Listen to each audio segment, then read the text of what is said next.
તો ધંધુકા નગરપાલિકાની પ્રમુખ અને ઉપપ્રમુખ માટેની ચૂંટણી યોજાઈ હતી। ત્યારે નગરપાલિકાના સભાખંડ ખાતે પ્રાંત અધિકારીની અધ્યક્ષતામાં પ્રમુખ અને ઉપપ્રમુખ માટે ચૂંટણી યોજાઈ, જેમાં પ્રમુખ તરીકે પારુલબેન જિગ્નેશભાઈ આદેશરા તથા ગજરાબેન વિજયભાઈ ઉપપ્રમુખ તરીકે વરણી કરાઈ છે, જ્યારે કારોબારી ચેરમેન તરીકે રાજેશભાઈ પરમારની વરણી કરવામાં આવી છે।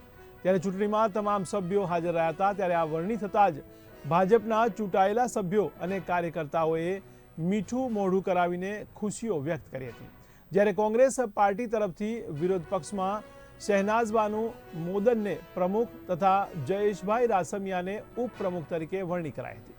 ત્યારે તમામ નવનિયુક્ત પ્રમુખ અને ઉપપ્રમુખને ચેરમેને આવકાર્યા હતા। ત્યારે ધંધુકામાં ભાજપ 20 તો કોંગ્રેસ 7 અને અપક્ષ 1 એમ મળી કુલ 28 સીટોમાંથી વરણી કરાઈ છે।